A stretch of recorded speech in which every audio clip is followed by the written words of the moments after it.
great actor, good human being. So we're going to celebrate one of my favorite movies from childhood, which is Spaceballs. It's a riff off Star Trek, mostly Star Wars. It's got aliens, tons of like parodies of the sci-fi genre back then, so it's really awesome. Hey, what's up, Rick? Welcome in. Nice to see you as well. Gaijin or fellow Half-Blood? You guys have had this conversation before, I feel like. Full Japanese. Yeah, native. Wow, you type good English. That's rare. I've met him at Disney.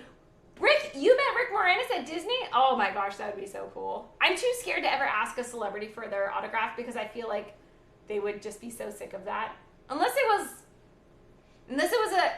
okay, if it was, oh, I already got Patrick Warburton's autograph. I paid for that one. I think if it was Henry Cavill, I would get his autograph. And maybe Anna Kendrick, if I met her in person. Every other celebrity I met, I'd probably leave them alone. I'd be like, oh, wow, nice to meet you. And leave it at that. But Anna Kendrick, I wouldn't be able to stop fangirling. And Henry Cavill, I should probably never be allowed anywhere in a close proximity of that man. I'm a married woman. Keep Henry Cavill away from me for my own safety and for his, because he's too hot. Well, yeah, he does type really good.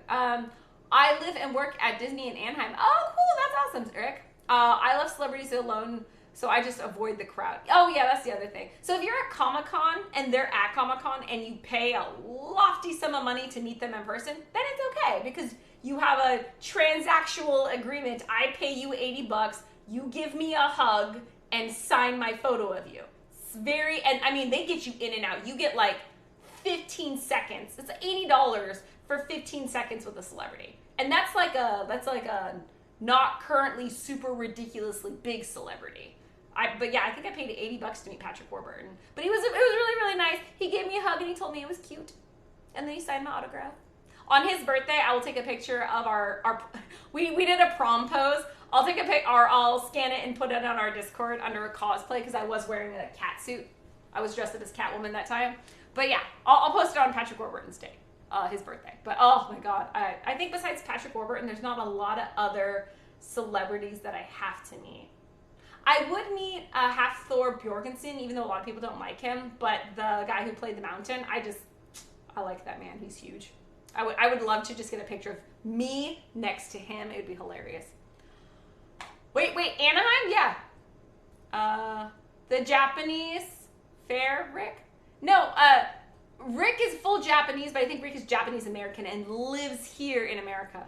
Wait, Rick is all the way in America? Yes, I think so. I've met so many celebrities and sports stars here, too many to count.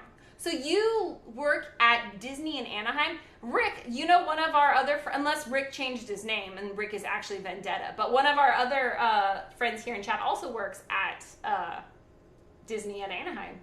There's probably a lot of people who work at Disney in Anaheim though. What's up, Mama Silva? How are you? How are you doing? You would be happy to know, Mama Silva, that your girl here got all otaku-y again and has been obsessively watching, I've been watching anime. I've been reading mangas nonstop. Yeah, we had that conversation about, oh no, yours was a video game crush. Mine is a anime crush. But yeah, I've been obsessively reading manga again, and I feel like I'm 13 again. It's so much fun. All I need is the cup of noodle next to me and the bubble tea, and it's like 13-year-old Kathy all over again. Oh, I'm the only one in Japan. Come on. Yeah, you are. Shogun, of course you're the only one in Japan. I'm in America on the West Coast. Most of the people, well, that's not true. We got a lot of Australians, and we got some people from Europe as well, but I do believe, Shogun, you were the only one from Japan, though. Grumpy Japanese noises. Trying to think what a grumpy Japanese noise. I know a lot of Korean grumpy noises. I'm trying to think what, like, if you're a grumpy Korean old lady, you say "Hi-woo." I don't know what you say in Japanese though. I should refer to one of my mangas. Has there been Karens who come to you? Probably. How is Karen a derogatory term? I mean, I don't know very many good Karens. I don't know a lot of nice Karens, but I'm sure there's nice Karens out there, and they must be so embarrassed to say, oh, my name is Karen, and they're like, I bet it is. Oh, it's so sad. What if it was Kathy's? What if Kathy's were like, what if that was a derogatory term? Like, oh, have you ever met one of those Kathys? And I'd be like, I'm a Kathy. Though we have our own stereotype. Kathys are notoriously loud, obnoxious,